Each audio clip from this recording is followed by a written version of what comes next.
में विस्फोट हुआ और सेकेंड डे पाकिस्तान ने कर दिया। ये तो कहानी है। या तो पूरी बात असलियत बताओ, जनता को एजुकेट करो, हमें खुशी होगी। प्रधानमंत्री पंडित नेहरू ही करते थे, जो पूरी जनता को वो बातें बताते थे साइंस की, विज्ञान की, तकनीकी की, और उनके दिल में बात थी कि मैं जो बात बोलूँगा आज नहीं तो कल जनता समझेगी। जनता को एजुकेट करना मेरा धर्म बनता है। या तो मोदी जी मन की बात थोपने की बजाय आप जनता को एजुकेट करो, और वो तब होगा तब आप सच्चाई को साथ रखोगे। अगर आप असत्य बोलोगे, आप बनावटी बातें करोगे, जनता को गुमराह करने के लिए जुमले बोलोगे, झूठे वादे करोगे, तो जनता का एतबार नहीं रहेगा। आज पूरी गवर्नमेंट का इकबाल ख़त्म कर दिया मोदी जी ने, अमित शाह जी ने। दो लोग राज करे देश के अंदर, दो ही चेहरे सामने हैं। और प्रधानमंत्री जी के मुंह से अच्छे वर्ड निकलना हम छोड़ते नहीं, किसको नहीं छोड़ते। लोकतंत्र में आपको आलोचना सहन करनी पड़ेगी। आम आदमी भी प्रधानमंत्री की, मुख्यमंत्री की आलोचना कर सकता है। इस ज़माने में अगर प्रधानमंत्री को आलोचना कर दे, वो राष्ट्रद्रोही कहलाता है। मुकदमे दायर हो रहे हैं। आज तक कभी नहीं हुआ कि लोकतंत्र में जी रहे हैं। प्रधानमंत्री मोदी जी, हमें लोकतंत्र में जिंदे रहने दो देशवासियों को, कृपा करके। हिंदुस्तान पाकिस्तान साथ साथ आज़ाद हुआ था, 76 साल के बावजूद भी यहाँ पर आज लोकतंत्र कायम है। ये हमारा सौभाग्य है कि कांग्रेस की नीतियाँ, कांग्रेस के कार्यक्रम, कांग्रेस सिद्धांत जो गांधी जी के वक्त के थे, पंडित नेहरू, सरदार पटेल, मौलाना अबुल कलाम आज़ाद के ज़माने के हैं, और साथ में अम्बेडकर साहब ने बनाया संविधान, वो 70 साल में काम है। पाकिस्तान के अंदर बार बार सैनिकों का शासन, फौजों का, प्रधानमंत्री जेल में जा रहे हैं। जुल्फ़िकार अली भुट्टो को तो फांसी लगा दी उन्होंने। वहाँ बार बार ये सैनिकों के शासन हो गए, यहाँ पे नहीं हुआ है। फिर ही मोदी जी कहते हैं कि 70 साल में कांग्रेस ने क्या किया। 70 साल में इंदिरा गांधी ने अपनी जान दे दी, राजीव गांधी ने जान दे दी, और देश को, लोकतंत्र को जिंदा रखा है। तब आप प्रधानमंत्री बने हो। उस पर भी कांग्रेस की नीतियों का, सिद्धांतों का, कार्यक्रमों का जो ढांचा खड़ा रहा, लोकतंत्र जिंदा रहा, अनेकता में एकता वाले मुल्क में सबको साथ लेके चले, देश एक व अखंड रहा, खालिस्तान नहीं बनने दिया। इंदिरा गांधी ने जान दे दी अपनी, बांग्लादेश को आज़ाद करवा दिया, पाकिस्तान के दो टुकड़े कर दिए, 93,000 लोगों को हथियारों सहित सरेंडर करवा दिया। और कर्नल, जनरल, मेजर सब थे उसके अंदर, सैनिक थे। 93,000 नियारी के नेतृत्व में थे वो लोग पाकिस्तान के। क्या क्या नहीं हुआ देश के अंदर। और उसके बाद में हमें सुनना पड़ता है 70 साल में कांग्रेस ने क्या किया। इसको जुमलाबाजी नहीं कहेंगे, क्या कहेंगे, ये भी जुमलाबाजी एक। जैसे वाजपेयी जी के वक्त में इंडिया साइनिंग फील गुड हुआ था और सरकार चली गई थी उनकी।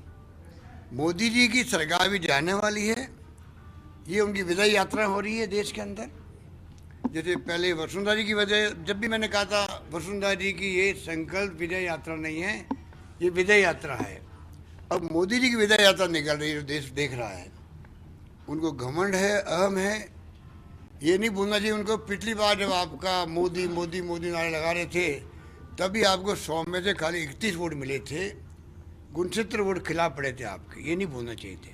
अगर वो उनके दिल में बात होती, सबको साथ लेके चलते, तो आज उनकी ये स्थिति नहीं बनती कि आज उनको झूठ का सहारा लेना पड़े, राष्ट्रवाद की सहारा लेना पड़े, सेना का सहारा लेना पड़े। सेना को, सबको, सेना पे सबको गर्व है। 62 की बार हुई, 65 की बार हुई, 71 की बार हुई, कारगिल हुआ। पूरे देश को गर्व रहा। हमारी सेनाओं ने हमेशा मुंह तोड़ जवाब दिया, पाकिस्तान को भी दिया है। कोई नई बात नहीं है। आप उसका लाभ राजनीतिक तौर से उठाना चाहते हो। आप योगी जी महाराज कहते हैं, मुख्यमंत्री यूपी के, कि ये मोदी सेना है, कृपा करके आप बख्शो। सेना देश की रक्षा कर रही है, कभी उन्होंने हस्तक्षेप नहीं किया। शासन होता है डेमोक्रेसी के अंदर, शासन चल रहा है। पाकिस्तान की तरह सैनिकों का कभी हस्तक्षेप नहीं रहा यहाँ पर। योगी जी क्या चाहते हैं, क्या करके ये, क्या उनको रोका गया मोदी जी द्वारा? आप योगी जी क्या बोल रहे हो, ये कहा कि मेरी सेना है, देश की सेना है। देश की सेना है, चाहे वो नेवी हो, चाहे वो आर्मी हो, चाहे वो एयरफोर्स हो, चाहे BSF हो, और देशवासियों उन पर गर्व है। ये आज तक 70 साल में हमारे कायम रहा है। मुझे बहुत दुख है कहते हुए कि मोदी जी जिस प्रकार से बोल रहे हैं, भाषा काम ले रहे हैं, उनके पास मुद्दा आधारित राजनीति करने का कोई, उनके पास में कोई सामान बचा हुआ नहीं है। 5 साल की उपलब्धि क्या बताए, वो खुद सोच में पड़ गए हैं। उनका मैनिफेस्टो सिफर साबित हुआ है, जीरो है, कोई चर्चा ही नहीं उसकी। कर्ज माफी पे लेकर क्योंकि क्यों करे कर्ज माफी को लेके? अब बताइए कौन उनको फीडबैक दे रहा है? कर्जा माफ पूरा हो चुका है कोऑपरेटिव बैंकों का, भूमि विकास बैंक का पूरा कर्जा। बीजेपी ने 50,000 तक का कर्जा माफ किया था, उस पर 6,000 करोड़ रुपए, खाली 2,000 करोड़ बाकी बांटे, 6,000 बाकी रख के वो भी हमने बांटे हैं, पूरा कर्जा माफ हो गया। नेशनलाइज बैंक में आती है, मोदी जी के अंडर में आती है। अगर मोदी जी चाहते, इतनी चिंता होती राजस्थान की, तो वो खुद आगे बढ़ के बैंकों को इंस्ट्रक्शन देते कि एक बार वादा कर दिया है स्टेट गवर्नमेंट ने, आप आगे बढ़ो, बातचीत करो और जल्दी फैसला करो। उन्होंने फैसला नहीं होने दिया, बातचीत चल रही उनसे। जैसे ही बातचीत, चुनाव खत्म होंगे और जो हमने वादा किया 2 लाख तक के कर दे जिनके एनपी हो गए वो माफ़ करेंगे, हम आज भी कहते हैं। मोदी जी जब 2-2 हज़ार किस्तें दे रहे थे तो कहते मेरे पास आंकड़े नहीं भेज रहे। कौन गवर्नमेंट ऐसी होगी जो कि जनता की जेब में पैसा जा रहा है और सरकार रोकना चाहेगी? आंकड़े जाते हैं, आधार कार्ड बना हुआ है, फॉर्मेलिटी होकर जाते हैं, कौन रोक रहा है उनको? पर मोदी जी की जो स्टाइल है, मैं देख रहा हूँ जब से सरकार बनी है, सॉइल टेस्टिंग का सबसे पहले हिंदुस्तान में मेरी गवर्नमेंट ने शुरू की थी, राजस्थान के अंदर सॉइल टेस्टिंग का काम। और मोदी जी आए, उनकी गवर्नमेंट ने प्रोग्राम बनाया देश भर के लिए सॉइल टेस्टिंग का। तो लॉन्चिंग कहाँ से किया? सूरतगढ़ से किया, राजस्थान की तरफ से। तब भी मैंने कहा था मोदी जी कहाँ पधार रहे हो, यहाँ तो ऑलरेडी हम लोग 4 साल इस प्रोग्राम चला रहे हैं। तो इतना बड़ा फ़र्क है। राजस्थान गवर्नमेंट के बारे में उनके कमेंट्स हम सुन करके कोई नई बात नहीं है। जब गुजरात में इंचार्ज था तब भी मुझसे बड़ा प्रेम है मोदी जी को, तब भी मेरा नाम ले लेके कहते थे कि राजस्थान की सरकार ने हमें सिंचाई के लिए पानी आने रोका, गुजरात वाले में अन्याय किया। अशोक गहलोत ने नाम लेके मेरे को आरोप लगाए थे, गुजरात के अंदर भी लगाए थे। नई बात नहीं है, मेरे प्रति बहुत प्यार लगता है, प्रेम लगता है, इसलिए मेरे को याद करते रहते हैं। पर मैं कहूँगा मोदी जी बहुत हो चुका है, आपने 5 साल में जुमलेबाजी के अलावा कुछ नहीं किया है। और जो राहुल गांधी ने जवाब पूछे, सवाल पूछे उनको, ये डेमोक्रेसी है, विपक्ष पूछता जवाब देना चाहिए था उनको। राफेल का आज तक क्यों नहीं जवाब दे रहे हैं? 526 करोड़ का प्लेन सरकार बदलते 1,660 करोड़ कैसे हो सकता है? एक चीज़ का जवाब दे दें मुझे। अरे 2 लाख की सड़क भी होती है, टेंडर करना पड़ता है। तो टेंडर किया है, यूपी गवर्नमेंट ने किया, और उसके बाद में सरकार बदल गई, टेंडर में 2 कंपनी आई।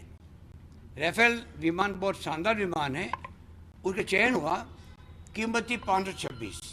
सरकार बदली, मोदी जी फ्रांस गए, अचानक ही 1,660 करोड़ रुपये सौदा हो गया। या तो पहले वाला टेंडर कैंसिल होता, नया टेंडर होता, कारण होता, कुछ शर्तें होती, अलग बात थी। कोई जवाब आज तक नहीं आ रहा है, देश को गुमराह कर रहे हैं लोग। आपकी सरकार में 2 साल में ही जितना पिछले 2 साल में अपराध जो थे, बड़े अपराधियों को पकड़ा गया, उतना 2 महीने में ही अपराधियों को पकड़ लिया है आपकी सरकार ने। नए आंकड़े आए हैं, कितने अपराधियों की पकड़ हुई है आपकी सरकार? देखिए, हमारी गवर्नमेंट तो गुड गवर्नेंस के रूप में काम करेगी, कर रही है, आगे भी करेगी। हमने वादा यही किया जनता से।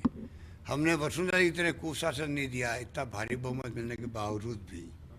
और अब तो सरकार की 3 महीने हुए अभी तक, तो जो हमारे 21 फैसले हैं वो भी एक ऐतिहासिक फैसले हैं, किसी गवर्नमेंट ने नहीं किए होंगे जो मैंने किए हैं। इसलिए मोदी जी की बात कहने कुछ है नहीं राजस्थान के अंदर। इसीलिए आज जब उदयपुर में मीटिंग हो रही थी तो आधा पंडाल खाली क्यों हो गया, इसका जवाब मोदी जी दे। वो कहाँ गया माहौल? मोदी मोदी मोदी बोलते चिल्ला रहे थे लोग, वो कहाँ गए? नई पीढ़ी को गुमराह करने का षड्यंत्र है इनके पास में, बड़ी टीमें लगी हुई है, बहुत निम्न स्तर के कमेंट करते हैं, नई पीढ़ी को गुमराह करते हैं। और मेरा मानना है जो व्यक्ति इतिहास को असत्य बोल के तोड़ेगा, मरोड़ेगा, वो खुद कभी इतिहास नहीं बना पाएगा, मेरा मानना है। ये देश आज ये चुनाव लोकतंत्र को बचाने का चुनाव मानता हूँ मैं, संविधान को बचाने का चुनाव है ये, और देश को बचाने का चुनाव है। इनका कोई विश्वास नहीं लोकतंत्र के अंदर, फाशिस्ट लोग हैं और देश समझ चुका है इनकी चालों को। और जवाब देगा चुनाव का। गुलाब जी मोदी आज जी दोबारा वापस आएंगे तो भावुक हो गए चुनाव थे। नहीं होगी, क्या चाइना की तरह राष्ट्रपति प्रणाली लगाएंगे संविधान में संशोधन करके? नहीं, मैंने कहा मोदी जीत गए तो पता नहीं चाइना की तरह पता नहीं चुनाव होंगे भी कि नहीं होंगे, और होंगे तो ऐसे होंगे जो होंगे ही नहीं, यदि चाइना के अंदर होते हैं। ये मैंने कहा कई बार कहा इस बात को। क्या कह रहा? गुलाब जी आज भावुक हो गए थे और पंडित नेहरू के लिए तू तड़ाक की भाषा का इस्तेमाल किया। पंडित नेहरू के लिए गुलाब जी ने यहाँ तू तड़ाक की भाषा का इस्तेमाल किया और बहुत बुरा बोला उनके लिए, जो कि पूर्व देश के प्रधानमंत्री रहे हैं, पहले प्रधानमंत्री। अब मैं कई बार कह चुका हूँ असेंबली के अंदर भी बाहर भी, गुलाब कटारिया जी अच्छे इंसान तो हो सकते हैं, परंतु आरएसएस के अगर संस्कार लिए हुए हैं, आरएसएस की परंपरा है, आरएसएस की संस्कृति अपनाए हुए हैं, तो देश का दुर्भाग्य है कि आरएसएस ने ऐसे आदमी को पैदा किया जो कि उनकी परंपराओं को, संस्कार को, संस्कृति को लेके बोल रहे हैं। तो मेरी समझ के परे हैं कि वो भावुक होकर तू तड़ाक में बात क्यों करते हैं।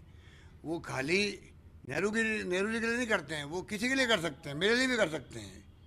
वो आपा खो देते हैं, और मैं समझता हूँ कि ये आरएसएस की ऐसी संस्कृति होगी, इसलिए वैसी बात बोलते हैं। कोई नई बात नहीं है उनके लिए। पंडित नेहरू का मुकाबला तो इनके कोई आरएसएस या बीजेपी में कोई पैदा हुआ आज तक है धरती पर कि नेहरू का मुकाबला कर सके? जो व्यक्ति देश के अंदर, दुनिया के अंदर मान सम्मान प्राप्त किया हो, 9-10 साल 12 साल तक जेल में बंद रहा हो देश के लिए, ग्लिम्स ऑफ वर्ल्ड हिस्ट्री लिखी हो, भारतीय खोज लिखी हो, किताबें हैं जेल के अंदर, दुनिया लोहा मानती है उनका।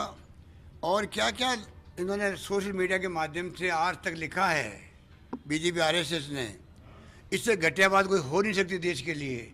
नई पीढ़ी को क्या शिक्षा देना चाहते हैं, जिनके कंधों पे भार कल आने वाला देश का, उस पीढ़ी को क्या भड़का रहे हैं। आप श्रद्धांजलि के रूप में वोट दो हमें पुलवामा को लेकर के। अब इनको कोई पूछे पुलवामा में जो घटना हुई, 40 लोग मारे गए हैं, इनके ऊपर दोष नहीं लग जाए, आरोप नहीं लग जाए कि आपकी लापरवाही से मरे हैं। पूरा खेल पुलवामा के बाद में जो कुछ हो रहा है वो खाली अपनी खुद की कमियों को, कमजोरियों को छिपाने के लिए हो रहा है। इसको समझना पड़ेगा देश को। ओके।